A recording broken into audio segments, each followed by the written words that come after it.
Baik, selamat malam dan selamat pagi untuk eh, mereka yang ada di Indonesia dan juga selamat sore dan selamat malam untuk kita semua yang berada di Amerika.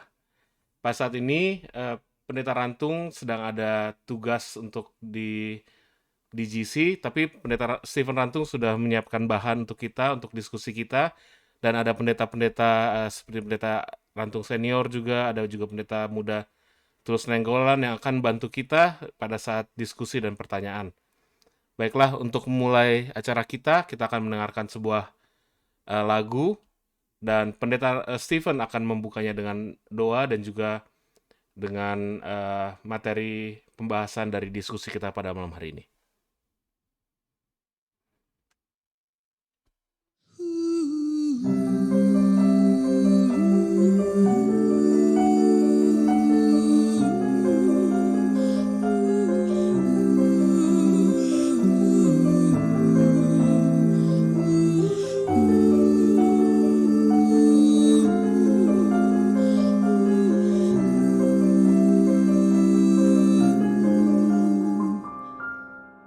Tolonglah aku ya Allah, memujikan rahmat-Mu, karena berkat dan anugerah yang hiburkan hatiku.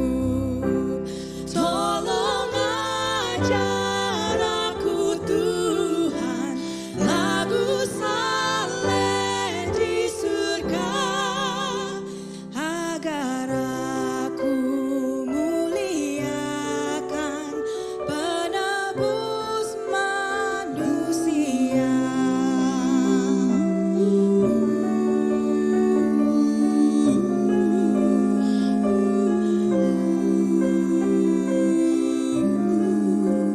Sampai pada hari ini Tuhan sudah selamatkan, dan sepanjang umur nanti Ia akan lindungkan. Saat ku di luar kandang dalam banyak bahaya, Yesus sudah bawa pulang oleh korban darahnya.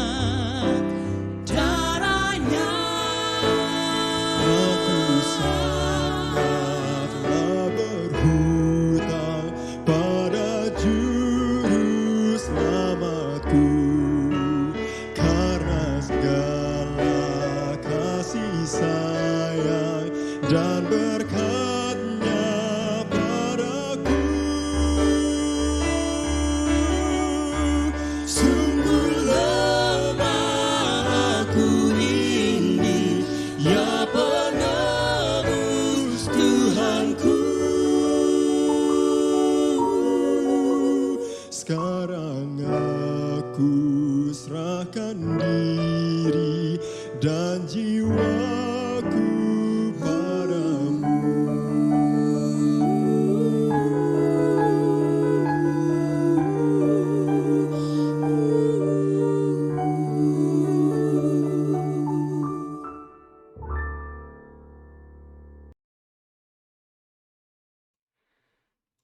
Ya, kita berterima kasih kepada trio yang sudah menyampaikan lagu yang begitu baik.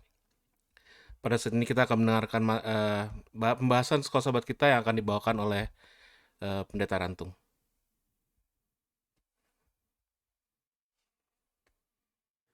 Terima kasih banyak tentunya untuk lagu yang baru saja kita dengarkan tadi. Kiranya itu dapat membawa kita untuk dipersiapkan mendengarkan firman Tuhan pada saat ini. Mari kita juga bersatu di dalam doa. Bapa yang penuh kasih dalam takhta kerajaan surga, pada saat ini kami umat-umat Tuhan telah datang untuk memohon kiranya Engkau berbicara kepada kami. Kiranya firman-Mu itu dapat membawa kami untuk melakukan kehendak-Mu yang pasti yang dapat terjadi di dalam kehidupan kami. Dan biarlah firman ini yang menjadi terutama untuk dapat kami lihat, untuk dapat kami dengarkan, dan untuk dapat kami aplikasikan dalam kehidupan kami masing-masing. Sembunyikanlah hamba Tuhan, sembunyikanlah hamba di balik salib-Mu, sehingga hanya Engkau sajalah yang akan diutamakan dan dikemukakan pada saat ini. Terima kasih Engkau sudah mendengar dan menjawab doa kami. Inilah doa dan permohonan kami Tuhan yang hamba bawa dalam nama Yesus Kristus, Tuhan dan Juru Selamat, penebus kami. Amin. Baik saudara sekalian, seperti biasa ya, kita akan mempelajari pelajaran sekolah sahabat kita, dan pada hari ini, hari Senin, tanggal 17 Januari waktu Amerika, kita akan membahas satu topik, tidak malu menyebut mereka saudara. Yesus mengakui saudara dan saya sebagai saudara-saudaranya. Anak Allah, pencipta kalik dan bumi yang memiliki begitu banyak hal yang telah Dia ciptakan, tetapi Dia tetap rela untuk datang, untuk mati bagi saudara dan saya, dan menyebut kita semua sebagai saudara-saudaranya. Baik, mari kita lanjut saja langsung pada pembahasan firman Tuhan pada saat ini. Sana dikatakan bahwa kitab Ibrani mengatakan bahwa Yesus tidak malu menyebut kita saudara-saudaranya. Anda dapat membaca dalam Ibrani 2 ayat 11. Meskipun ia bersatu dengan Allah, dia adalah Allah. Tapi Yesus merangkul kita sebagai bagian dari keluarganya. Solidaritas ini sangat kontras, sangat berbeda dengan rasa malu publik yang diderita oleh para pembaca Ibrani dalam komunitas mereka. Kita tahu bahwa bagaimana kitab Ibrani ditulis untuk memberikan kekuatan pada umat-umat Tuhan yang telah dianiaya atau sedang dianiaya. Ya, umat-umat Tuhan. Di Ibrani 10 ayat 33 juga menyatakan hal tersebut. Bacalah Ibrani 11 ayat 24-26, dan dengan cara keputusan Musa menjadi contoh dari apa yang telah Yesus lakukan bagi kita. Jadi dari kehidupan Musa dituliskan dalam kitab Ibrani untuk menjadi satu contoh, satu panggilan, satu hal yang membawa kita untuk mengikuti teladan Musa tersebut. Ibrani 11:24-26 katakan, karena iman maka Musa setelah dewasa menolak disebut anak putri Firaun. Karena ia lebih suka menderita sengsara dengan umat Allah daripada untuk sementara menikmati kesenangan dari dosa. Ia menganggap penghinaan karena Kristus sebagai kekayaan yang lebih besar daripada semua harta Mesir. Jadi bagi Musa lebih baik saya apa? Saya menerima penghinaan dalam kehidupan bersama-sama dengan Allah daripada kekayaan yang lebih besar dari semua harta di Mesir itu dihina dengan Kristus itu lebih daripada semua harta Mesir. Kenapa? Sebab pandangan Musa ia arahkan kepada upah. Nah, pernahkah Anda membayangkan apa artinya bagi Musa disebut anak putri Firaun? Dia adalah sosok yang kuat di kerajaan paling kuat saat itu. Dia menerima pelatihan sipil dan militer tertinggi dan menjadi karakter yang luar biasa. Stefanus berkata dalam kitab Kisah 7:22, Stefanus berkata bahwa Musa berkuasa dalam perkataan dan perbuatannya. Ellen White juga mengatakan bahwa dia adalah seorang yang disenangi oleh tentara-tentara Mesir, dan bahwa Firaun sendiri telah menetapkan Musa untuk menjadi cucu angkatnya itu sebagai penggantinya. Musa itu calon Firaun, ya, calon pemimpin di Mesir. Alfa Omega jilid 1 halaman 287. Namun Musa meninggalkan semua hak istimewa ini ketika dia memilih untuk mengidentifikasikan dirinya dengan orang Israel, bangsa budak yang tanpa pendidikan dan tanpa kekuasaan. Bacalah Matius 10 ayat 32 dan 33 dan ayat-ayat ini untuk melihat apa yang Allah minta dari saudara dan saya. Ya, kita memiliki hal yang indah mungkin yang dunia tawarkan, tapi apa yang Allah inginkan dari kita. Nah, di sini katakan Matius 10, 32, 33, setiap orang yang mengakui aku di depan manusia, yang tidak malu untuk mengakui aku di depan manusia, aku juga akan mengakuinya di depan Bapakku yang di sorga. Tetapi barang siapa menyangkal aku di depan manusia, yang malu untuk menyebut aku, membawa aku di depan manusia, maka aku juga akan menyangkalnya di depan Bapakku yang di sorga. 2 Timotius 1 ayat 8 dan 12 katakan, jadi janganlah malu bersaksi tentang Tuhan kita. Dan janganlah malu karena aku seorang hukuman, karena dia. Jangan malu untuk mengakui, saya sahabat daripada, nasihat Paulus kepada Timotius. Jangan malu karena Paulus itu seorang hukuman. Tapi dia hukuman karena apa? Karena Allah, ya. Melainkan ikutlah menderita bagi Injilnya oleh kekuatan Allah. Kita hanya dapat bertahan dalam penderitaan Itu oleh sebab apa? Kekuatan Allah. Itulah sebabnya aku menderita semuanya ini. Tetapi aku tidak malu. Rasul Paulus katakan tidak malu. Nanti kita akan ada bagian tambahan. Selain Rasul Paulus yang tidak malu, siapa lagi yang tidak malu? Kita akan lihat ya. Tetapi aku, Rasul Paulus katakan, aku tidak malu. Karena aku tahu kepada siapa aku percaya dan aku yakin bahwa dia berkuasa memeliharakan apa yang telah dipercayakannya kepadaku hingga pada hari Tuhan. Ibrani 13 ayat 12 sampai 15 katakan itu jugalah sebabnya Yesus telah menderita di luar pintu gerbang untuk menguduskan umatnya dengan darahnya sendiri. Karena itu marilah kita pergi kepadanya di luar perkemahan dan menanggung kehinaannya. Sebab di sini kita tidak mempunyai tempat tinggal yang tetap. Kita mencari kota yang akan datang. Sebab itu marilah kita oleh Dia senantiasa mempersembahkan korban syukur kepada Allah, yaitu ucapan bibir yang memuliakan namanya. Ini adalah bagian dari masalah bagi para pembaca kitab Ibrani. Setelah mengalami penganiayaan dan penolakan, banyak dari mereka mulai kemudian dalam penderitaan atau mulai merasa apa? Malu kepada Yesus, malu untuk mengakui Yesus. Dengan tindakan mereka, beberapa orang berada dalam bahaya yang menempatkan Yesus dengan menghinanya di muka umum. Gantinya menghormati Dia. Ibrani 6 ayat 6 ya. Jadi Paulus terus-menerus memanggil para pembaca untuk teguh berpegang pada pengakuan dari iman mereka. Jangan lemah iman. Walaupun mengalami aniaya, walaupun kita dipaksa untuk menghina Yesus di depan umum, untuk menolak Yesus, menginjak-injak Yesus, jangan ya.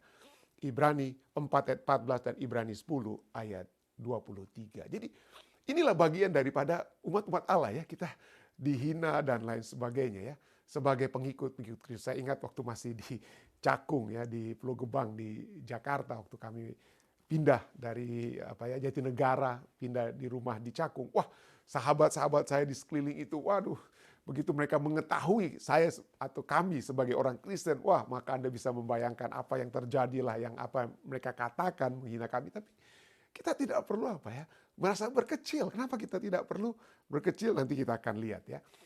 Allah ingin kita mengenali Yesus sebagai Tuhan dan saudara kita. Sebagai penebus kita. Yesus telah membayar hutang kita. Dan sebagai saudara kita, Yesus telah menunjukkan kepada kita cara kita harus hidup agar kita akan menjadi serupa dengan gambarnya, supaya Ia, anaknya itu Allah, anak Allah tersebut, menjadi yang sulung di antara banyak saudara. Pikirkan sejenak tentang keputusan yang Yesus harus ambil untuk merangkul kita sebagai saudara. Apa yang telah Dia lakukan supaya Dia bisa memanggil kita sebagai saudara? Dia telah menjadi serupa dengan kita ya. Dalam darah dan daging, dilahirkan dalam keadaan hina, hidup dalam kehinaan, dihina oleh orang-orang lainnya ya. Dan mati dengan cara yang paling terhina. Sangat direndahkan ya. Tetapi mengapa yang Yesus lakukan jauh lebih merendahkan dirinya daripada yang Musa lakukan. Dan apa yang diajarkan hal ini kepada kita tentang kasih Allah bagi kita. Ya, begitu hebat. Begitu hebat yang telah dilakukan oleh Yesus bagi kita. Kehinaan demi kehinaan. Dicerca, dipukul, diludah dan lain sebagainya ya. Untuk supaya apa? Supaya saudara dan saya dapat Dia katakan, saudara dan saudariku, masuklah dalam kerajaanku. Jadi Paulus, sini mari kita lihat tambahan pelajaran kita ya. Paulus katakan, aku tidak perlu apa? Aku tidak malu. Dan dia katakan kepada Timotius, jangan malu. Jangan malu. Bahkan ya, kalau engkau mengenal aku, karena aku yang menderita. Aku yang menderita karena Kristus. Jadi Paulus tidak malu. Nah, Roma 1 ayat 6 itu berbicara tentang satu hal yang berhubungan dengan kata malu. Tapi sayangnya di Alkitab kita ya, Alkitab Indonesia terjemahan baru sudah diberikan interpretasi daripada arti yang sesungguhnya. Apa ini? Nah, inilah di terjemahan baru Roma 1 ayat 16 Alkitab bahasa Indonesia katakan, sebab aku mempunyai keyakinan yang kokoh dalam Injil. Betul ya. Ini tidak ada salahnya juga diinterpretasi dari kata aslinya ini berbicara tentang keyakinan yang kokoh dalam Injil. Karena Injil adalah kekuatan Allah yang menyelamatkan setiap orang yang percaya. Pertama-tama orang Yahudi, tetapi juga orang Yunani. Menjadi pertanyaan, kenapa artinya memang mula-mulanya ini berbicara tentang mempunyai keyakinan yang kokoh. Kalau kita lihat dalam bahasa Inggris, dikatakan, for I am not ashamed of the gospel of Christ. Aku tidak malu terhadap Injil Kristus. Jadi ini berbicara tentang bukan keyakinan yang kokoh, tapi aslinya adalah berbicara tentang aku tidak malu. Keyakinan yang kokoh itu adalah not ashamed. Ya, bahasa Ibraninya epaiskunomai, artinya apa ya? Tidak apa? Orang yang dipermalukan, artinya epaiskunomai itu orang yang dipermalukan, orang yang secara pribadi dipermalukan. Tapi Rasul Paulus, aku secara pribadi tidak dipermalukan karena Injil. Aku tidak merasa dipermalukan. Aku tidak merasa apa? Sering dipermalukan karena Injil ya. Tidak merasa bersalah atau harus menyembunyikan Injil tersebut. Paulus katakan tidak ya. Dia tidak malu. Tapi inilah bahasa Indonesia terjemahan baru katakan keyakinan yang kokoh. Kalau kita melihat Alkitab terjemahan lama itu masih apa ya untuk ayat ini berbicara tentang kata yang lebih tepat ya. Karena tiadalah aku merasa malu mengaku Injil itu. Tiadalah aku merasa malu mengaku Injil itu. Atau kalau Anda memiliki waktu membaca terjemahan Jawa ya, terjemahan Jawa, Alkitab terjemahan Jawa dikatakan aku ora isin, aku tidak malu, aku tidak merasa malu terhadap apa? Terhadap Injil dengan kata aku ora isin. Nah, inilah ya.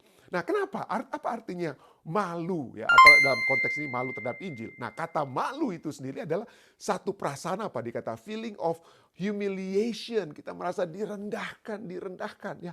Malu, aduh saya merasa direndahkan. Ada apa? Distress, perasaan apa? Stress caused by the conscious of wrong or foolish behavior. Karena kita malu. Kenapa?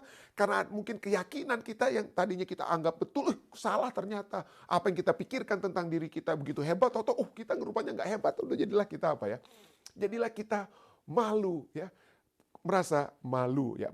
Kamus Besar Bahasa Indonesia mengatakan bahwa malu itu merasa sangat tidak enak hati. Kita merasa hina atau merasa rendah karena berbuat sesuatu yang kurang baik atau kurang benar, yang berbeda dengan kebiasaan, yang mempunyai kecacatan dan kekurangan. Jadi itulah, apakah Injil itu satu hal yang cacat, satu hal yang kurang sampai kita harus merasa malu?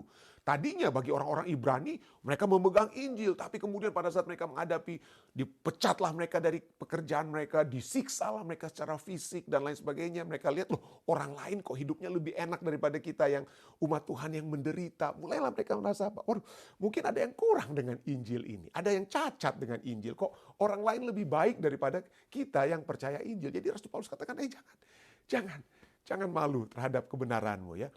Jangan malu. Nah, kenapa kita seringkali merasa malu menurut psikologis? Karena kita berada dalam satu keadaan yang tidak ideal. Ya, kita tadinya pada saat kita merasa malu karena kita bilang, loh kenapa keadaan saya kok saya menderita, orang lain lebih.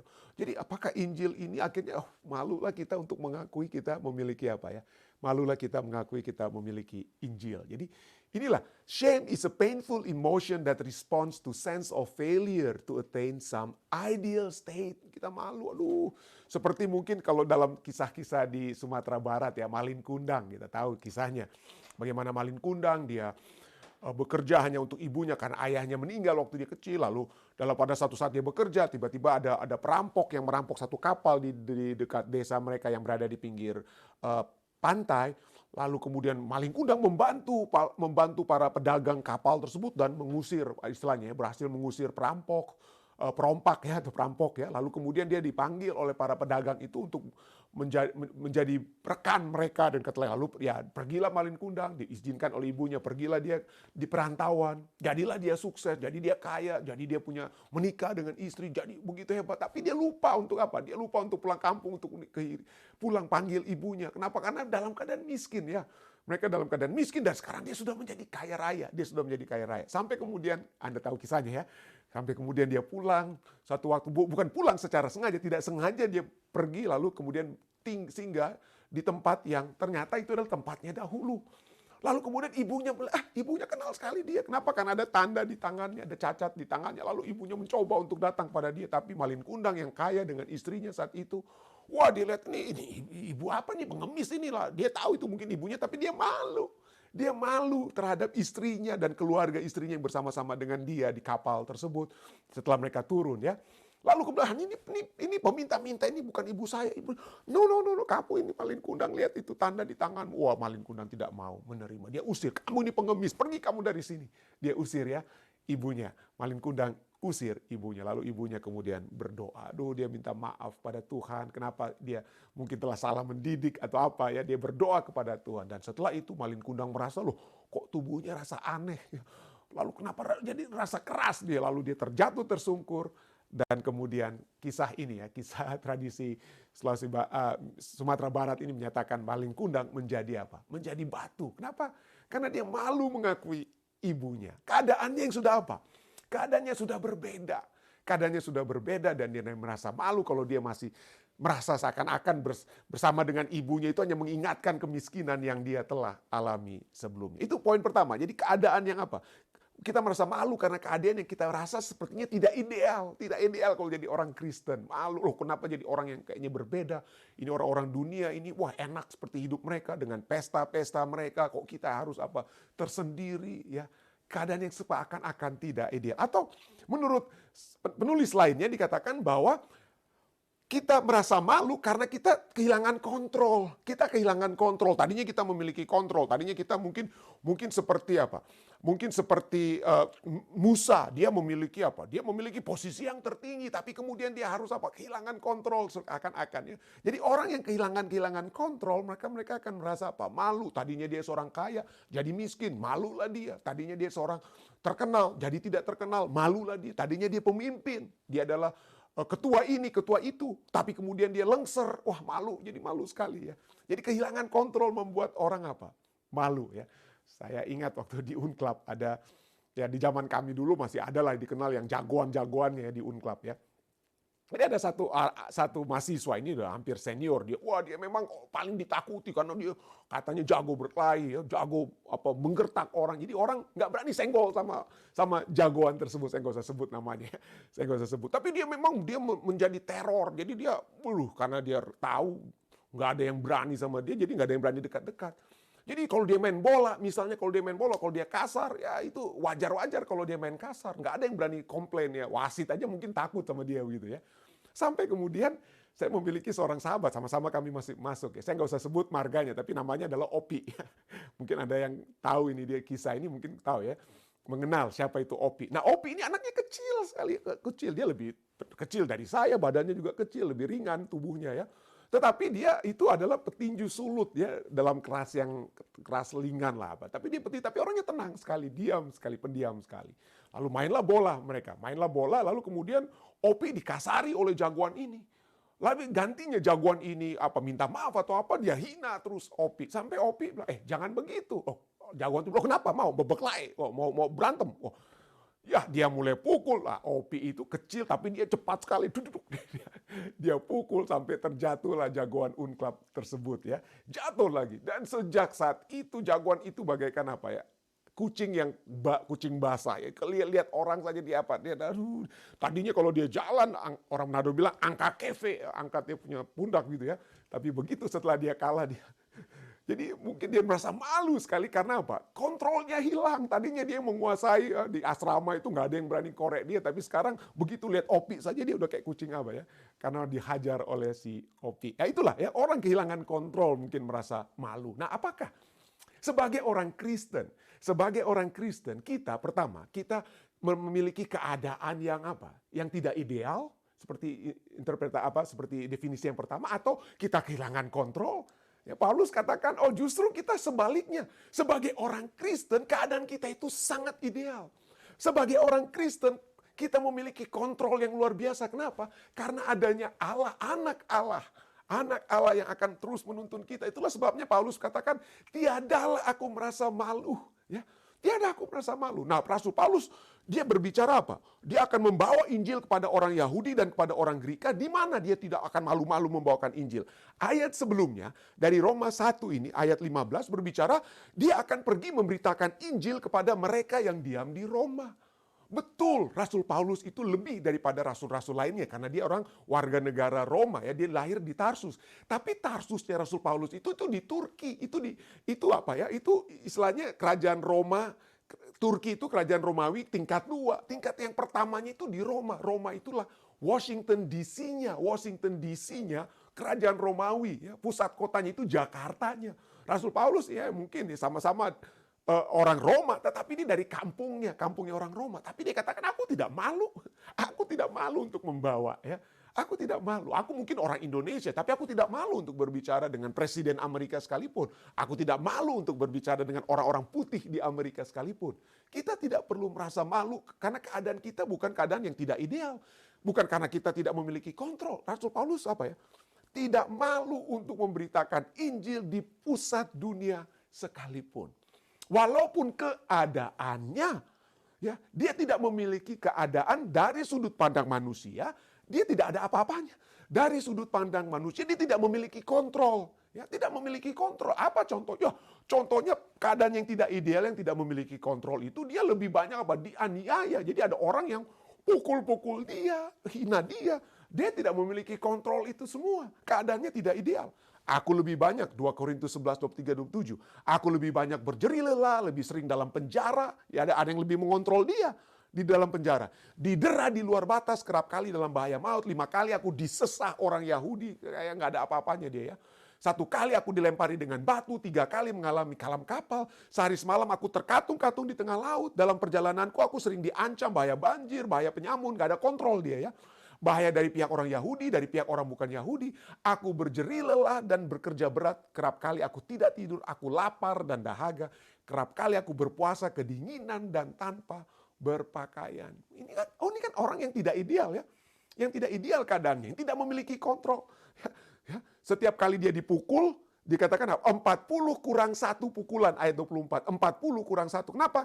Karena dia seperti Yesus, dia dipukul 39 kali. Saya sudah sering ulang-ulangi. Kenapa 39 kali? Orang Romawi ini jago sekali menganiaya. Kalau sampai 1 kali lagi dipukul, matilah yang dipukul itu. Kalau sampai 40. Makanya orang Romawi ukur 39 kali. Jadi itulah keadaan yang tidak ideal, yang tanpa kontrol yang dia miliki. Tapi dia tidak malu. Rasul Paulus tidak malu. Kenapa? Karena ayat, kalau tadi kita sudah baca, kenapa dia ingin menginjil kepada orang-orang di Roma? Dikatakan, aku berhutang, aku ada hutangnya. Yang harus dia bayar kepada apa ya? Orang Yunani maupun kepada orang bukan Yunani, baik kepada orang terpelajar maupun kepada orang tidak pelajar. Itulah sebabnya aku ingin memberitakan kepada kamu juga yang diam di mana? Di Roma. Jadi dia merasa berhutang kepada orang Yunani. Nah pertanyaannya, apa dia memang berhutang kepada orang Yunani maupun pada orang Yunani? Nah, atau kenapa dia merasa berhutang? Pertanyaannya, apakah kalau dia merasa berhutang pada orang Yunani, pertanyaannya apa orang Yunani tahu Rasul Paulus berhutang pada dia? Atau apakah orang Yunani ingin Paulus bayar hutang kepada mereka? Nah, jawabannya kalau kita lihat dari 1 Korintus 1 ayat 22-23, oh tidak, mereka nggak mau dibayar hutang Injil itu kepada mereka ya. Orang Yahudi menghendaki tanda, orang Yunani mencari hikmat. 1 Korintus 1 ayat 22-23. Tetapi kamu memberitakan Kristus yang disalibkan. Untuk orang-orang Yahudi itu Injil tersebut itu suatu batu sandungan. Mereka dengar bawa Injil, tapi begitu nama Yesus keluar, nggak mau mereka terima. Dan untuk orang-orang bukan Yahudi, Injil itu suatu kebodohan. Loh kok mau kita harus apa? Mempersembahkan diri kita. Bukannya kita harus menerima persembahan. Itu bagi filsuf-filsuf Yunani, kita lah yang harus menerima. Bukannya memberi. Kalau Injil katakan kita harus merendahkan diri. Loh orang Yunani bilang itu malu-malu. Itu bodoh itu mau merendahkan diri. Kita harus meninggikan diri.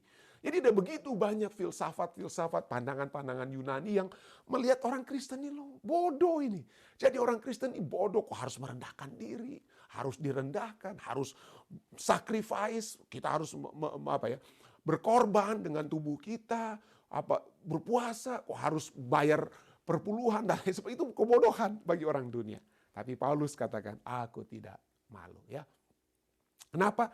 Karena bagi dia mengasihi sesama itu seperti Yesus yang telah mengasihinya. Dia akan mencintai orang Yunani maupun bukan Yunani karena Yesus mencintainya. Dan Yesus yang telah menyelamatkannya ya. Dan dia kemudian menawarkan hal yang terbaik yang dapat dimiliki oleh umat manusia. Ya, yang manusia pikirkan terbaik ini hanya dalam dunia ini. Tapi Paulus ada yang lebih baik. Ada yang lebih baik. Jadi dia menawarkan yang terbaik itu. Nah, itulah sebabnya dia tahu yang terbaik itu apa, yang dia dapat lihat, dan juga dapat dimiliki oleh orang-orang yang dapat dibawa untuk melihat Injil. Seperti Musa yang tidak malu. Kenapa? Karena Musa dikatakan apa? Dia memiliki pandangan. Ya, dia tidak malu disebut apa?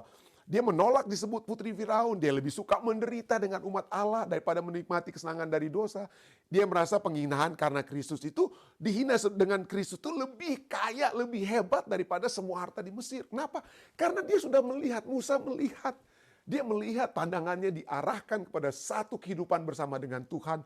Baik dalam dunia ini maupun dalam dunia nantinya. Musa sudah lihat itu jauh lebih baik. Jauh lebih baik daripada semua kekayaan dan harta di Mesir. Dan bukan itu saja. Ya, Musa tidak malu. Kenapa? Rasul Paulus menawarkan hal yang lebih baik karena selain Musa yang tidak malu, dia juga melihat bagaimana Yesus anak Allah itu tidak malu untuk datang menyelamatkan kita.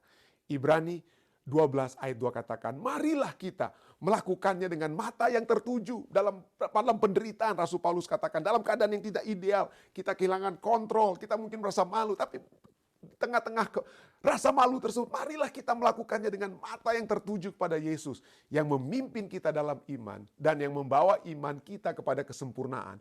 Yang dengan mengabaikan kehinaan, Yesus dihina, dipermalukan. Dia tekun memikul salibnya, gantinya apa? Sukacita yang disediakan bagi dia. Yesus tekun memikul salib karena Yesus mengetahui sukacita yang akan dia peroleh pada saat dia memikul salib. Yaitu apa? Umat-umat manusia yang tidak harus mati dalam kematian yang kekal. Itulah sukacita Yesus ya. Itulah sukacita yang disediakan bagi dia. Yang sekarang Yesus dikatakan Rasul Paulus, sekarang Yesus duduk di sebelah kanan takhta Allah.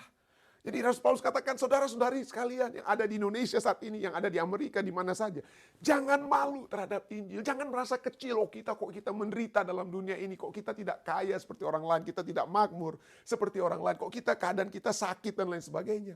Ya, kita memang akan menderita, tapi tetaplah kita dapat membawakan kabar keselamatan tersebut. Jangan malu.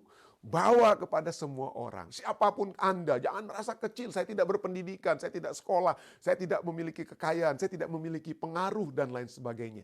Jangan malu. Jangan kita malu. Kenapa? Karena kita jangan melihat keadaan kita sekarang. Keadaan seakan-akan tidak ideal. Tapi lihat keadaan ideal yang akan menjadi bahagian kita yang seperti dilihat Musa. Dan membawa satu motivasi bagi Yesus untuk membawa umat-umat manusia yang dapat menerima dia, yang menerima dia untuk keselamatan. Itulah sebabnya mari kita menyanyi seperti yang sering dinyanyikan oleh kita di Unclub ya. Kami seringkali menyanyikan, oh there be joy when the work is done. Marilah kita bekerja, terus bekerja ya sampai pekerjaan itu selesai ya. Dan di ayat 3, pure are the joys that await us there. Ada kebahagiaan yang murni yang tenang menanti kita ya. Di tempat yang Yesus sudah sediakan. Oleh sebab itu, marilah kita joy, joy, there'll be joy by and by. Mari kita terus bekerja dengan bersukacita dan bukan merasa malu. Kiranya kita semua tidak akan pernah merasa malu karena Yesus tidak pernah malu untuk mengakui kita semua. Dan marilah kita tanpa malu-malu menginjil, menjangkau orang-orang yang dapat kita jangkau. Kenapa? Karena kepada kita semua, baik kita yang menjangkau dan yang dijangkau, Tuhan telah menyediakan satu tempat yang lebih indah daripada apa yang dapat kita miliki saat ini. Saya bawa ini dalam nama Yesus. Amin. Terima kasih Anda masih bersama-sama dengan kami di Jemaat Fisdak untuk saat ini, karena satu dan lain hal. Maka saya tidak akan menemani Anda sampai acara doa penutup, tetapi semua pertanyaan-pertanyaan Anda mungkin dapat Anda sampaikan. Ada pendeta-pendeta yang bersama-sama dengan kita, orang-orang tua kita yang mungkin dapat menjawabnya. Dan nanti sebentar doa tutup akan diatur oleh moderator yang akan merangkumkan juga, dalam doa tersebut merangkumkan juga pelajaran kita dan pokok-pokok permohonan doa yang Anda bawakan. Sampai bertemu kembali, Tuhan memberkati kita semua. Baik, terima kasih. Baik, terima kasih atas firman yang begitu baik yang sudah diberikan oleh Pendeta Stephen. Mungkin ada tambahan dari pendeta-pendeta senior seperti Pendeta Alex atau Pendeta Saulia.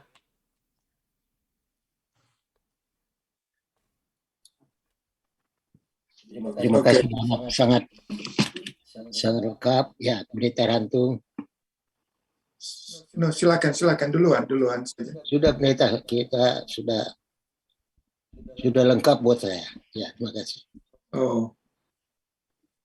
Oke, hanya pelajaran ini ada faktor sangat penting. He is not ashamed to call them brother. Jadi dia sebagai anak Allah yang telah menjelma dalam satu inkarnasi menjadi manusia tidak merasa malu memanggil mereka itu adalah apa? Adalah saudaranya. Dan inilah yang kita alami. Saya rasa Pendeta Kesolia juga mengalami tantangan-tantangan terhadap bagaimana kita harus memasyurkan nama Yesus itu sendiri. Saya teringat tahun 2002, sudah kedua tahun kami berada di Amerika. Kami mendapat call dari General Conference, dari Departemen Ministerial. Saya sangat kaget karena call-nya berkata demikian, "Halo Mr. Paul." Jadi saya bingung, kok call nomor telepon saya kok pakai nama Mr. Paul. Jadi saya tanya, "Who is speaking? Siapa yang berbicara?" "What do you mean?" Mr. Paul. Oke, akhirnya dikatakan, "Pastor Rantung, you just like Mr. Paul." Maksudnya Mr. Paul ini mengalami aniaya, mengalami banyak kesulitan, masuk penjara, dan lain sebagainya. Pendeta Rantung sudah alami, just like Mr. Paul. So we call you Mr. Paul. Jadi kita sangat bersyukur, berterima kasih di dalam tantangan yang kita hadapi ini. Kita tidak merasa malu apapun yang kita hadapi. Saya ingin sampaikan hal yang sangat menarik ini. Kita berkunjung ke Indonesia, ada 2 keluarga di Indonesia. Setelah kami selesai berkhotbah, mereka datang berkata sebagai berikut, "Pendeta Rantung dan Ibu Soria, bolehkah mulai sekarang Pendeta Rantung dan Ibu Rantung adalah papi dan mami saya?" Hah? Jadi kita dianggap sebagai orang tuanya. Bukan itu saja, kita pindah ke ke Fort Mill Bible Study diadakan di rumah Lydia. Akhirnya seorang ibu juga datang. "Pendeta Rantung dan Ibu, sorry ya, bolehkah mulai sekarang ini kita panggil Bapak dan Ibu adalah papi mami saya?" Dan yang sangat menarik, baru kemarin kami ditelepon oleh satu keluarga, katakan, "Pendeta Rantung masih ingat saya. Pendeta Rantung memberikan pelajaran Alkitab bagi saya selama 1 tahun mengenai Revelation. But, you know, Pastor Rantung, my parents already passed away. Bolehkah mulai saat ini kita anggap Pendeta dan Ibu Rantung adalah ibu dan ayah saya?" Aduh, kami katakan, "Oke, terima kasih. Apa tidak apa-apa?" "Oh, enggak apa." Kami sangat senang mengatakan hal demikian. Demikian pula yang terjadi dalam pengalaman umat-umat Tuhan, termasuk Yesus sendiri. Tidak merasa malu apabila disebut sebagai saudaranya, sebagai keluarganya. Karena di dalam pelajaran kita ini, sebagai umat Kristen dikatakan, Yesus show us the way or should live. God make us to be like the same as His Son and how think. And Christ Jesus was the first, and those people who belong to God are His brother. Dan semua umat-umat Tuhan, Yesus katakan adalah saudara-saudaraku. Thank you, pelajarannya sangat baik. Thank you so much. Oh iya. Baiklah, apakah ada pertanyaan atau tambahan dari Zoom? Dari saudara-saudara yang ada di Zoom? Kalau ada pertanyaan boleh angkat tangan atau tuliskan juga di chat dan kita akan bacakan. Sejauh ini tidak ada tambahan atau pertanyaan di live stream.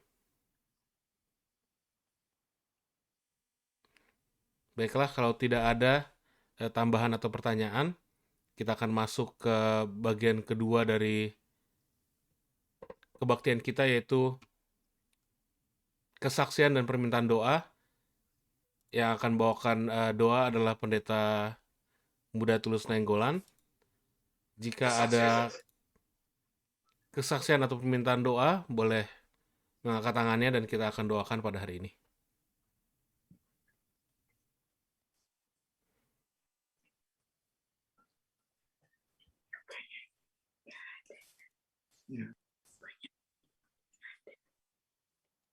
Silakan Saudara Gibson, di-unmute dulu.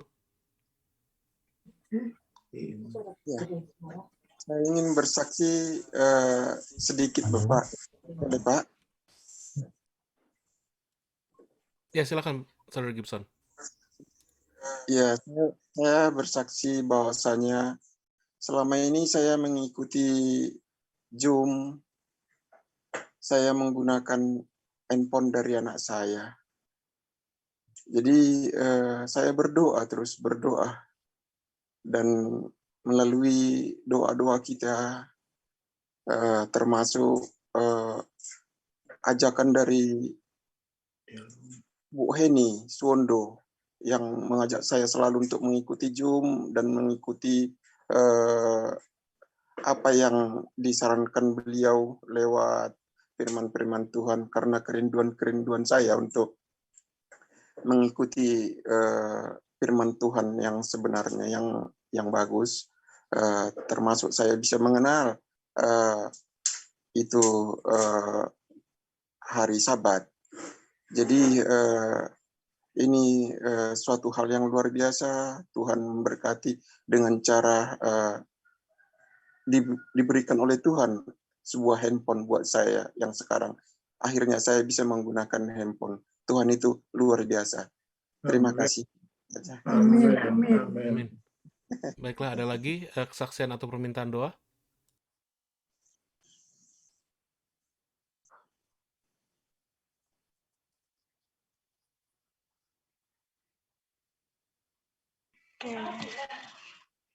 Baik.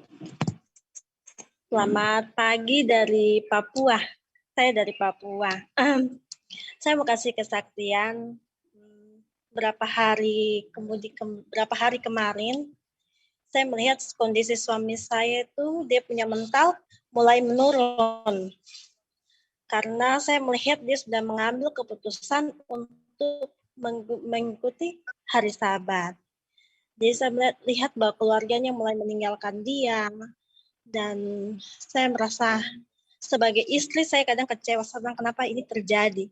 Sebenarnya saya sudah menjelaskan sama dia bahwa kalau kita ikut Tuhan, pasti kita banyak tantangan yang kita hadapi, terutama keluarga yang tidak suka ketika kita mengambil keputusan untuk mengikuti Yesus. Jadi kadang-kadang dia bertanya kepada saya, apakah kita susah ini karena kita mengikuti Yesus, atau kenapa sampai Tuhan tidak saya ketika saya mengikuti Yesus, kenapa berkat-berkat ini tidak ada? Dia bertanya. Kemarin saya berterima kasih kepada Pendeta Rantung sudah doakan suami saya, dan suami saya makin hari makin kuat. Saya minta doanya sebentar untuk suami saya. Tolong doakan, mudah-mudahan dia lebih kuat, dia bisa mengambil keputusan untuk mengikuti, dapat mengambil keputusan untuk mengikuti Yesus. Dan tolong doakan dia juga dalam kondisi sakit. Terima kasih, itu dari saya.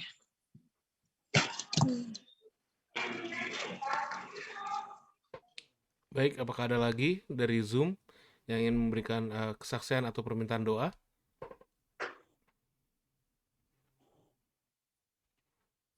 Baik, jika tidak ada, ini ada beberapa permintaan doa dari live stream Pendeta Muda Tulus. Yang pertama dari Ibu Sucepane, katanya, tolong doakan keluarga Tumarere kamu yang sedang dalam suasana duka karena anak mereka yang terkasih, Vivi Tumarere, sudah beristirahat. Lalu yang kedua, ada kesaksian dari Ibu Ida Novi Antang, katanya, puji Tuhan anak tetangga yang didoakan beberapa hari lalu, yang sudah kita doakan, sekarang sudah keluar dari rumah sakit. Terima kasih atas doa-doanya. Dan yang ketiga ada prayer request dari Kak Lili, katanya tolong doakan supaya saya kuat karena pergumulannya semakin berat.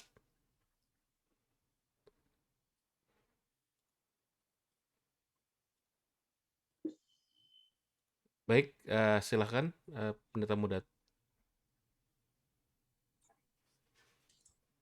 Mari kita sama-sama berdoa.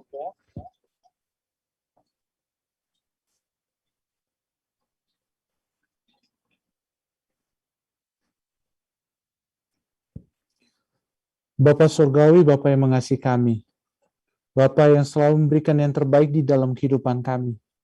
Kami memanjatkan syukur dan terima kasih atas berkat-berkat yang Kau berikan kepada kami, berkat kesehatan, berkat kekuatan yang selalu Kau berikan kepada kami, sehingga kami dapat terus berjalan, merasakan tuntunan dan pegangan tangan kasih-Mu ya Tuhan.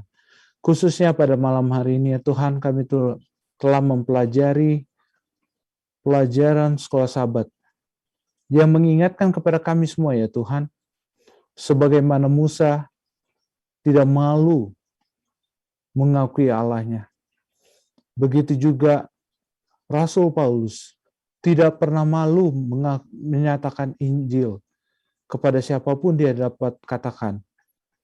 Demikian juga Yesus tidak pernah malu memanggil kami saudaranya ya Tuhan. Karena itu ya Tuhan, biarlah ini semua dapat menjadi kekuatan bagi kami. Kondisi apapun, keadaan apapun ya Tuhan. Kami jangan malu untuk mengakui Yesus sebagai sahabat, saudara, dan juru selamat dan penebus kami ya Tuhan. Karena tantangan yang akan kami hadapi tidaklah mudah. Pada saat kami mengakui Engkau menjadi Yesus dan juru selamat kami, Yesus adalah juru selamat kami. Tapi kami yakin Roh Kudus-Mu akan selalu beserta dengan kami, memberikan kekuatan kami untuk berjalan melangkah sesuai dengan kehendak-Mu saja ya Bapa. Pada saat ini ya Tuhan,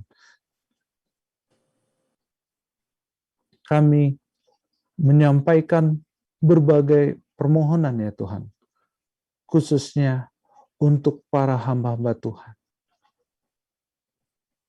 yang telah hadir pada malam hari ini ya Tuhan, yang selalu hadir menyaksikan berkat-berkat dan perlindungan Tuhan, tuntunan Tuhan yang Tuhan telah berikan kepada mereka, yang menjadi kekuatan bagi kami semua.